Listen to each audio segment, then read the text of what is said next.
Hello students. Punjab lecturer cadre का notification already जारी किया जा चुका है। अभी फिलहाल जो है वो फॉर्म भरे जा रहे हैं और 31 जुलाई इसकी लास्ट डेट। उसके लगभग हम मान के चलते हैं कि 2 महीने यानी सितंबर लास्ट तक या अक्टूबर फर्स्ट में इसका एग्जामिनेशन हो सकता है और उसी के अकॉर्डिंग बच्चे प्रिपेयर कर रहे हैं। लेकिन तैयारी किस लेवल की है, एक तो हमें ये चेक करना है। दूसरा कि क्या सर पुराना पैटर्न यानी 2021 के टाइम का और आज यानी 2026 की अगर हम बात करें तो बहुत लंबा गैप हो गया। पुरानी सारी एग्जामिनेशन चाहे वो किसी भी स्टेट लेवल की एग्जामिनेशन हो, उनका पैटर्न बहुत बेसिक पैटर्न था जिसमें वो सीधे सीधे क्वेश्चंस पूछने की ज्यादा शौकीन थी। बट आजकल अगर आप देखेंगे तो वो यूजीसी नेट या फिर मैं कहूं कि आपका जो है वो सेट जैसी एग्जामिनेशन से मिलता हुआ आ रहा है, जहां क्वेश्चंस पूछने का तरीका डायरेक्ट यानी फैक्चुअल बेस्ड होने की बजाय अब थोड़ा सा बदल दिया गया है। तो आपकी तैयारी कितनी मजबूत है, सबसे पहले तो ये चेक करना है। दूसरा कि अब जो नया सिलेबस आया है, 2 दिन पहले जो सिलेबस अपडेट हुआ है, इस सिलेबस से अब एक बात और श्योर हो गई है कि यहां वो बच्चा जो लिटरेचर लवर रहा है यानी जिसका लिटरेचर बहुत अच्छा है, जो उसी के बेसिस पे सिलेक्शन लेना चाह रहा था, अब ऐसा नहीं हो सकता। आपका लिंग्विस्टिक पार्ट भी उतना ही अच्छा होना चाहिए, आपका लिटरेचर, आपका ग्रामर, आपकी राइटिंग पोर्शन जिसमें लेटर राइटिंग वगैरह से जो रिलेटेड एमसीक्यूज है, या फिर मैं बात करूं वोकेबलरी, और सबसे लास्ट में आपकी इंग्लिश पेडागोजी। यानी सब कुछ मिला के एक जगह दिया है और कहा है कि अब ले आओ सिलेक्शन। अब इस सिलेक्शन के लिए बहुत सारी तरीके हैं। अब आपने, जैसा कि मेरे साथ में बहुत सारे बच्चे जुड़े हुए हैं, उनसे जो जानकारी मुझे मिली, बच्चे काफी लंबे टाइम से तैयारी कर रहे हैं, लेकिन किस लेवल की तैयारी की है, मैं इसका एक बहुत सिंपल सा एग्जांपल दूंगा। अगर आप किसी राइटर को 20 फैक्ट में या 10-30 फैक्ट में जो है वो पढ़ के बैठे हुए हैं कि भैया जॉन किट्स ये हैं, इनको कैमलियन पोइट कहा जाता है, इनका जन्म तब हुआ था, इनकी मृत्यु तब हुई थी, इन्होंने 1819 की ओर लिखी, खत्म, तो फिर अपन भी खत्म। क्यों? क्योंकि मामला ऐसा है ही नहीं। आजकल जो क्वेश्चन ट्रेंड कर रहे हैं, जो लगातार पिछले 5 साल में जो चेंज आया है, खासतौर से इंग्लिश के पेपर में, वो क्रोनोलॉजिकल ऑर्डर का है, असेशियन रीजन का है, आपका जो है वो फैक्ट बेस्ड ना होके आपका जो है वो डायरेक्ट थ्योरेटिकल बेस्ड है, या मैं कहूं कि अंडरस्टैंडिंग के बेसिस पे आ रहा है। ट्रू फॉल्स का आ रहा है, नॉट ट्रू के आ रहे हैं, मैच द फॉलोइंग के आ रहे हैं। यानी एक ही क्वेश्चन में 4 क्वेश्चन पूछना जो है वो लगभग एग्जामिनर का एक बेहतरीन तरीका बन चुका है। और फिर पूछा जाता है क्वेश्चन बिल्कुल अंदर से। अब वो किस तरीके का क्वेश्चन है, ये जो सेशन है वो आपके लिए बहुत बहुत इंपॉर्टेंट होने वाला है। सो कीप योर आईज, आ जाओ फटाफट से। सबसे पहले तो उन बच्चों के लिए जो अपनी तैयारी को सुदृढ़ करके बैठे हुए कि साहब हम तो बेस्ट हैं अपनी जगह पे, कोई दिक्कत नहीं है, आई अप्रिशिएट देम कि भैया आपने बहुत अच्छी तैयारी की है। अब आपके लिए एक टेस्ट सीरीज जो कोई नहीं कर पाएगा ना, इम्पॉसिबल टास्क हम ही पूरा कर रहे हैं, और वो 5100 क्वेश्चन की टेस्ट सीरीज मैं आपको विद एक्सप्लेनेशन प्रोवाइड करवा रहा हूं। And that will be completely helpful. क्यों? क्योंकि बच्चे की सबसे बड़ी दिक्कत है कि उसको एमसीक्यूज नहीं मिल रहे हैं, उसको जो है वो राइटर वाइज क्वेश्चंस नहीं मिल रहे हैं, उसको टॉपिक वाइज क्वेश्चंस नहीं मिल रहे हैं। We will provide that. ठीक है, क्या प्रोवाइड करवाएंगे, आ जाओ सबसे पहले। उसके बाद में आपसे और भी बातें करूंगा मैं। सबसे पहले आपको जाना है let's learn with Ajay sir, जो एप्लीकेशन अपना प्ले स्टोर पे मिल जाएगा। किसी के पास आईफोन आईपैड है तो फिर आपको इस नंबर पर मैसेज करना होगा, जहां से आपको एक लिंक प्रोवाइड करवा देगी। यहां तो आपको टेस्ट सीरीज या कोर्सेज मिलेंगे, सबसे पहली बात। दूसरा, हमने एक डिस्कशन के लिए या पीडीएफ के लिए या फिर आपके जो है वो एक्स्ट्रा कुछ कंटेंट के लिए एक ग्रुप बनाया है, अभी जस्ट पंजाब लेक्चरर एग्जामिनेशन 2026 का। इसमें मास्टर कैडर का बच्चा भी आ सकता है और लेटर जो है वो बाद में अपन अलग कर लेंगे उसको। तो ये ग्रुप भी आप ज्वाइन कर सकते हैं। इसके लिए आपको पंजाब कैडर लिखकर जो है वो इस नंबर पर मैसेज करना है। 2 काम करने हैं। अब आ जाओ बताता हूं कि टेस्ट कैसे होंगे। सबसे पहले ये टेस्ट सीरीज जो अभी अपडेट की जा रही है, इसमें एकदम से ऐसा नहीं है, मैं पहले ही बता दे रहा हूं कि एक ही दिन में सारे के सारे 5100 क्वेश्चन जो है वो ओपन नहीं होंगे, लेकिन अगले 15 से 20 दिन में हमारा टारगेट है कि हम इसको कंप्लीट कर लेंगे। सबसे पहला लिंग्विस्टिक जो पार्ट ए है, आपका सेक्शन ए है, उसके 3 टेस्ट यानी आपके 150 क्वेश्चन उससे रिलेटेड, यानी 50-50 क्वेश्चन जो है वो हर टेस्ट में आपको मिलेंगे। तो लिंग्विस्टिक के 3 टेस्ट हैं। उसके बाद में आते हैं अपन 50 तो हमारे राइटर हैं, तो 50 राइटर के 50-50 क्वेश्चन यानी 2500 क्वेश्चन राइटर्स के, और 2 आपके जनर और आपका जो है वो फॉर्म से लेकर क्वेश्चंस है, तो वहां से 2 टेस्ट वो बना रखे हैं। उसके बाद में ग्रामर से 20 टेस्ट यानी 50 क्वेश्चन के 1000 क्वेश्चन आपको ग्रामर के, और ये सारे बेस्ट होंगे। जैसे अगर मैं विलियम शेक्सपियर के मान लीजिए आपको 50 क्वेश्चन डाल के दे रहा हूं, तो वो 50 बेस्ट क्वेश्चन है। क्यों? क्योंकि देखिए ऐसा भी नहीं होता, टेस्ट किसको कहते हैं? अब मैं चाहूं तो विलियम शेक्सपियर के मैं 400 क्वेश्चन भी दे सकता हूं, फिर वो टेस्ट थोड़ी है, वो तो जो है वो थ्योरी हो गई, एमसीक्यूज हो गया, वो तो डीप पढ़ने का तरीका हो गया। टेस्ट कि साहब हमने विलियम शेक्सपियर को पूरा पढ़ा हुआ है, और विलियम शेक्सपियर को पूरा पढ़ने के बाद जो है वो हमें टेस्ट सीरीज लगानी है। इसके अलावा आपको जो सेक्शन डी है, जनरल इंग्लिश और कॉम्प्रिहेंशन का पार्ट है, वहां 5 टेस्ट मिल जाएंगे। फिर आपका राइटिंग और कम्युनिकेशन में 150 क्वेश्चन में मैं लगभग लेटर का, रिपोर्ट का, एसे का, प्रेसी का, सबका जो है वो एक जगह ले लूंगा और सारा एक जगह करवा दूंगा। 100% इससे बाहर नहीं जाएगा पेडागोजी, इस कुछ बाहर नहीं जाएगा। 5 टॉपिक दिए हुए, बहुत इजी इजी चीजें हैं। इवेल्युएशन दिया हुआ है, आपका जो है वो प्रोज, पोएट्री और ग्रामर को कैसे पढ़ना है उसके बारे में बात की हुई है। तो इसके 4 टेस्ट, और फिर आपको लास्ट में मिलेंगे एफएलटी यानी फुल लेंथ टेस्ट, जो एग्जाम के अकॉर्डिंग होंगे 150 क्वेश्चंस। Is it? तो ये टोटल जो है वो आपके जो टोटल क्वेश्चन है वो बनते हैं 5100 क्वेश्चन। अब 5100 क्वेश्चन विद एक्सप्लेनेशन, इससे बेस्ट क्या हो सकता है?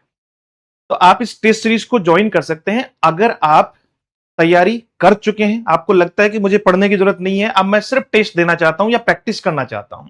ये टेस्ट सीरीज आपको अपने एप्लीकेशन से मिल जाएगी। स्टार्टिंग जो है वो इसका प्राइस 999 जो है वो आपको वहां शो करेगा, और ये कुछ ही दिनों में बढ़ा दिया जाएगा, है ना। वैसे 2999 है इसका, बट अभी फिलहाल के लिए 999 में ही जो है वो स्टार्ट किया है, ऑफर प्राइस है, और उसके बाद में जो है वो इसको हम इंक्रीज कर लेंगे। ठीक है, पहली चीज। अब दूसरी बात, आपने क्या पढ़ा है उसके बेसिस पे टेस्ट सीरीज जो है वो आपको परेशान कर सकती है। अगर आप सिर्फ राइटर और उसके 30 वर्क को, या उसके मोस्ट इंपोर्टेंट जो है वो 10 वर्क को मिला करके 30 फैक्ट में, 20 फैक्ट में अगर राइटर पढ़ के आए हो तो टेस्ट सीरीज में मार्क्स नहीं आएंगे। ठीक है, क्योंकि मेरी जो टेस्ट सीरीज है, यानी हमारी जो टेस्ट सीरीज है वो अच्छे लेवल की होगी। अच्छा लेवल कैसा है वो मैं आपको दिखा दे रहा हूं, फिर आप अपना जो है वो खुद का डिसीजन लेना। जैसे चार्ल्स लेम्ब है, ये क्लासेस में भी यही है, और आपको ऐसा ही क्लासेस में भी मिलेगा। मैं उसके लिए भी बता दूंगा कि क्लासेस भी स्टार्ट कर रहे हैं, मंडे से उसका बैच भी स्टार्ट हो रहा है। जो है वो लेक्चरर कैडर का भी हो रहा है, और साथ साथ में आपका जो है वो मास्टर कैडर के लिए भी अभी से स्टार्ट कर रहे हैं। तो ये चार्ल्स लेम्ब है। सिर्फ ऐसा नहीं है कि चार्ल्स लेम्ब से रिलेटेड 20-30 चीजों में जो है वो अपन ने कंप्लीट कर लिया। स्टार्टिंग कहां से हुई है, इनके जो है वो निजी जीवन से हुई है, इनका लिटरेरी पीरियड कौन सा है, इनका जो है वो प्रोफेशन क्या है, इनका पेन नेम जो सबसे ज्यादा पूछा जाता है कि चार्ल्स लेम्ब को एलिया के नाम से जो है वो फेमसली हम लोग जानते हैं, प्रिंस ऑफ इंग्लिश एसेइस्ट कहलाते हैं। फिर इनकी अर्ली लाइफ के बारे में कि क्या रहा, पर्सनल ट्रेजेडी जो इनकी बहन के साथ में थी, यानी मैरी लेम्ब ने अपनी मां को जो है वो मार दिया था 1796 का। फिर इनके लिटरेरी फ्रेंड्स चार्ल्स लेम्ब के जो है वो एसटी कॉलेज है, विलियम वर्ड्सवर्थ है, रॉबर्ट साउदी है, हेजलिट है, उनके बारे में। इनमें से जो है वो एज एन एसियस्ट इनकी क्या क्या विशेषताएं हैं। आप हमेशा एक चीज याद रखें, अगर आप राइटर पढ़ रहे हैं तो राइटर का जनर आप ऐसे याद रखें कि भाई ये व्यक्ति किस प्रवृत्ति का है। जिस प्रवृत्ति का व्यक्ति है, सारे काम में फैक्चुअल वही वही चीजें आपको दिखाई पड़ेगी। जैसे चार्ल्स लेम्ब, या हम अगर जो है वो फ्रांसिस बेकन, दोनों को कंपेयर करके देखें तो ये आपको पर्सनल और ऑटोबायोग्राफिकल, ह्यूमर, विट, नोस्टाल्जिया, ह्यूमन सिंपैथी को लेकर, और आपका जो है वो फैमिलियर स्टाइल। अगर पूछा जाए कि फैमिलियर स्टाइल के लिए एसेज में कौन फेमस है तो वो चार्ल्स लेम्ब है। लेकिन एपोरिस्टिक स्टाइल के लिए, एजुकेशन या साइंटिफिक रिसर्च के लिए कौन फेमस है तो फिर वो आपका फ्रांसिस बेकन है। तो इस तरीके से मेजर चीजें। फिर बात आती है कि सर इनकी कोर थीम्स क्या है, इनकी स्टाइल क्या है, लिखने का तरीका क्या है। तो फैमिलियर जो है वो फैमिलियर ऐसे की मास्टर है, कॉन्वर्सेशनल टोन है, पर्सनल और ऑटोबायोग्राफिकल इनकी स्टाइल है। फिर आएगी इनकी बातचीत कि सर इनके जो मेजर वर्क्स है जिनसे question examination most of the questions जो है वो पूछे जाते हैं, वो दोनों एसेज हैं, एलिया के दोनों पार्ट हैं, 1823 और 1833 का। इधर हमने जो है वो लिटरेरी पोजीशन दी है इनकी कि भैया इनको प्रिंस ऑफ इंग्लिश एसियस्ट कहते हैं, मास्टर ऑफ फैमिलियर ऐसे कहा जाता है, और ये प्रोज राइटर्स रोमांटिक एज के वन ऑफ द फाइनेस्ट जो है वो राइटर भी रहे हैं। फिर इनमें से ड्रीम चिल्ड्रन अ राइवरी सबसे फेमस वर्क है इनका, जो इमेजिनेशन पे, नोस्टाल्जिया पे जो है वो बिलीव करता है। ओल्ड चाइना, या फिर आपका जो है वो सुपर नोटेड मैन, जिसमें ये खुद के जीवन के बारे में आफ्टर जो है वो जब ये काम छोड़ देते हैं, इनका काम कंप्लीट हो जाता है, तो सेवानिवृत्त होने के बाद में इन्होंने इसको लिखा है। डिसरेशन अपॉन रोस्ट पिग, ये जो है वो कहानी पुरानी जो है वो एक चाइनीज लेजेंड है जिसके बारे में अपन बात करेंगे। पुअर रिलेशंस और न्यू ईयर्स, ये इनके सबसे फेमस वर्क। फिर आपका tales from Shakespeare, the adventures of Ulysses, और आपका specimen of English dramatic poets. ये इन्होंने बाकी जो पुराने राइटर हैं, जैसे ये शेक्सपियर पे लिखा है, ये आपका जो है वो उलेसिस को लेकर लिखा हुआ है, एडवेंचरस ऑफ उलेसिस को लेकर लिखा हुआ है, और ये जो ड्रामेटिक आपके जो है वो पॉइंट्स हैं उनको लेकर लिखा हुआ है, यानी उनके वर्क का असेंस लेकर लिखा हुआ है। तो एक एक चीज, ऐसा नहीं है यार, ऐसा नहीं होता है। क्या आपने बस चार्ल्स लेम पढ़ लिया, चार्ल्स लेम एलिया पढ़ लिया, खत्म हो गया? क्या कर रहे हो?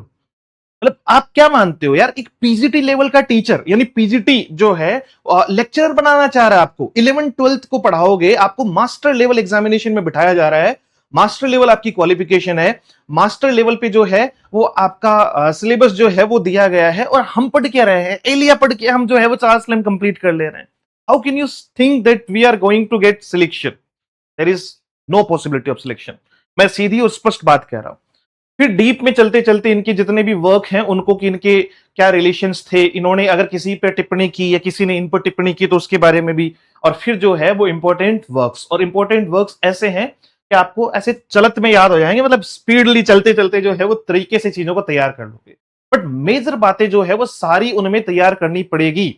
ये क्या है, कब आया, इसका ओरिजिन जो है वो एलिया नाम का ओरिजिन कहां से लिया हुआ है इसमें, या सबसे पहले इसी कलेक्शन में ये यूज हुआ था, इसमें कौन कौन से जो है वो एसेज हैं, फिर इनके आपके इंपॉर्टेंट वन लाइनर जो इसमें यूज किए हुए हैं कि भैया इसको बस इस फॉर्मेशन में एक याद करो इस तरीके से। फिर इनके अलग अलग वर्क, सेकंड वर्क आपका जो है वो जैसे चलते चलते फिर अपन आगे बढ़ेंगे, और सारे राइटर्स में सेम चीज आपको दिखाई पड़ेगी। और इसी डीप रिसर्च के साथ में जो है वो, जैसे आर के नारायण साहब है आपके, आर के नारायण मास्टर ऑफ मालगुडी कहे जाते हैं, father of Indian English fiction, वैसे तीनों हैं ध्यान रखना, आपके राजा राव, आर के नारायण और मुल्कराज आनंद। उसके बाद में एंटन चेकोव इनको कहा जाता है, उसके बाद में आपका जो है वो कॉमन मैन का राइटर कहा जाता है। तो सबसे पहले तो ये टाइटल हो गए, फिर इनका निजी जीवन हो गया, इसी तरीके से सारी चीजें इनके बारे में भी ऐसे ही मिलेगी, हर एक वर्क के बारे में बात होगी। जैसे चाहे आपका डार्क रूम है तो डार्क रूम में मेजर कैरेक्टर्स हैं, ये कैरेक्टर पूछता है यार, कैसी बात कर रहे हो, हम लोग पढ़ ही नहीं रहे, डीप में जा ही नहीं रहे, वो कैरेक्टर पूछ लेगा। सावित्री जो है वो आर के नारायण के किस वर्क का कैरेक्टर है, या द डार्क रूम की जो है वो थीम क्या है, द डार्क रूम में जो है वो जो एक्स्ट्रा मैरिटल अफेयर शांताराम का दिखाया गया है, सॉरी जो है वो रमनी का दिखाया गया है, वो किसके साथ में है। तो ऐसे क्वेश्चंस बहुत बेसिक क्वेश्चंस है, हर एक एग्जामिनेशन में पूछे जाते हैं, बट हम ऊपर ऊपर से पढ़ के अपने आप को कॉन्फिडेंट फील कर रहे हैं, दो चार टेस्ट लगाना लगभग बात समझ में आ जाएगी कि कहां गलती हो रही। और इस लेवल की आपको करनी पड़ेगी भैया प्रैक्टिस, और ये सारी चीजें आपको मिलेगी, प्रैक्टिस भी मिलेगी, सब कुछ मिलेगा। जैसे फैक्ट बेस्ड क्वेश्चंस ना होके इसमें दो दो तीन तीन आपको ऑप्शंस दिखाई पड़ेंगे। जैसे क्रोनोलॉजिकल ऑर्डर के क्वेश्चंस आजकल सबसे ज्यादा पूछे जाते हैं कि भैया चार्ल्स लेम तो पढ़ रहे हैं या फ्रांसिस बैकन तो पढ़ रहे हैं, बट उनके वर्क का, जैसे ये सबसे मेजर वर्क है आपके, जिसमें हम बात करें किसकी, कि एसेज है, एडवांसमेंट ऑफ लर्निंग है, डोम आर्गेनन है, और द न्यू एटलांटिस है। इनकी डेट पूछ ली तो पूरा प्रॉपर आपको बता रखा है कि भैया कैसे कैसे ये बने, कैसे हुआ, क्या क्या हुआ। फ्रांसिस बेकन के जो है वो ट्रू और फॉल्स वाले स्टेटमेंट, कि भैया एक स्टेटमेंट ट्रू है, दोनों फॉल्स हैं, दोनों आपका जो है वो, ये सारी चीजें। तो ये सारे क्वेश्चंस आपको, या फिर मैच द फॉलोइंग वाले क्वेश्चन की ऑफ स्टडीज की थीम क्या है, ऑफ ट्रुथ की थीम क्या है, ऑफ फ्रेंडशिप की थीम क्या है, ऑफ रिवेंज की थीम क्या है, ऐसे तैयार करना पड़ेगा। ये सारा आपको जो है वो जॉन कीट्स है। अब कीट्स ऐसा सीधा कोई क्वेश्चन नहीं है भैया, सीधे क्वेश्चन आते तो फिर तो सारे बच्चे सिलेक्टेड है, मेहनत करने की जरूरत ही कहां है भाई। इतना तो जो लिटरेचर पढ़ रहा है उसने जॉन कीट्स के चार पांच चीजें तो पढ़ी होगी, है ना।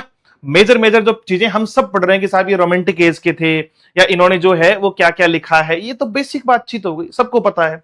1819 की ओड इन्होंने लिखी है, या ये सारी चीजें। बट इनमें से इस तरीके से जब हम ऐसे डीप जाते हैं ना कि भैया इनका जो है वो एंडमियन जो है वो किस पर है, हाइपरिन किस पे है, लामिया किस पे है, ईसाबेला जो है वो किस पे बेस्ड है, ये बोकाचियो, ये टाइटन से, ये ग्रीक सरपेंट वुमेन का, और ये मून गॉडेस लेजेंड। तो और डीप जाना पड़ता है मेरे भाई। सिलेक्शन अगर इतना आसान होता ना तो हर बच्चा सिलेक्ट होता। 50-60 सीट आती है, 50-60 सीट पे लाखों बच्चा बैठा हुआ है, और हम सब मान के बैठे हुए कि हमारा सिलेक्शन तो तय है। कैसे हो, कंपटीशन तो है। ये बात है भाई वाली सलाह, ठीक है। तैयार करो, मेहनत करो। अब बात आती है कि सर आपका इसमें क्या योगदान रहेगा। तो योगदान फिलहाल जो है वो मैंने आपको बताया था कि हम दोनों कोर्सेज स्टार्ट कर रहे हैं। एक इंग्लिश लेक्चरर कैडर का, मंडे से इसकी क्लास होगी, एक मास्टर कैडर का। दोनों पैरेलल चलेंगे। इनमें से 60% जो है वो कंटेंट सेम है और 40% कंटेंट दोनों का अलग अलग है। यानी जो लेक्चरर में है वो मास्टर में नहीं है, जो मास्टर में है वो लेक्चरर में नहीं है। तो वो दोनों हम जो है वो लेकर चलेंगे। अब इसमें बात आती है कि सर इसमें क्या क्या रहेगा। तो इसमें लाइव और रिकॉर्डेड बैच रहेगा। ये इसकी फीस जो है वो अभी हमने प्राइस ऑफर प्राइस जो है वो कम की हुई है, 5999 किया हुआ है, जबकि 12,999 जो है वो इसकी फीस है। तो आप इसको परचेज कर सकते हैं एप्लीकेशन पे जाके। इसमें टेस्ट सीरीज आपको फ्री मिल जाएगी। इसमें टेस्ट सीरीज की जो पीडीएफ है यानी प्रैक्टिस क्वेश्चंस की पीडीएफ मिल जाएगी। और ये सारी जो पीडीएफ है, मैं जैसे जैसे टॉपिक पढ़ाऊंगा आपको इस टाइप की टॉप जो है वो पीडीएफ भी आपको मिल जाएगी, ताकि आप थ्योरेटिकल भी खुद पढ़ सको और उसके बाद में आप प्रैक्टिस भी खुद कर सको। ठीक है, प्रैक्टिस मैं खुद करवाऊंगा, साथ साथ में जो है वो टेस्ट सीरीज आपको फ्री दे ही रहे हैं। तो बढ़िया मेहनत करो। और जो बच्चे अभी लेक्चरर भी कर रहे हैं और लेक्चरर के साथ साथ मास्टर कैडर भी जो है वो तैयार कर रहे हैं या करना चाहते हैं, तो उनके लिए फिर एक कॉम्बो बैच हम लोगों ने लॉन्च किया है, जिसमें जो है वो 4999 यानी आपका 9999 जो है वो अमाउंट रखा है। फिलहाल इसको 16,999 की जगह। तो आप अभी रिसेंटली जो है वो इन चीजों से जुड़ सकते हैं। डेमोज आपको एप्लीकेशन पे अवेलेबल हो जाएंगे। प्रैक्टिस क्लास मेरी खूब पड़ी हुई यूट्यूब पे भी आप देख सकते हो। बाकी आप एप्लीकेशन पे जाके देखोगे तो अप्रोप्रिएट तरीके से आपको सारी चीजें मिल जाएगी। Thank you so much. Have a great day. See you soon in the next session. Number 7410928696। Thank you so much.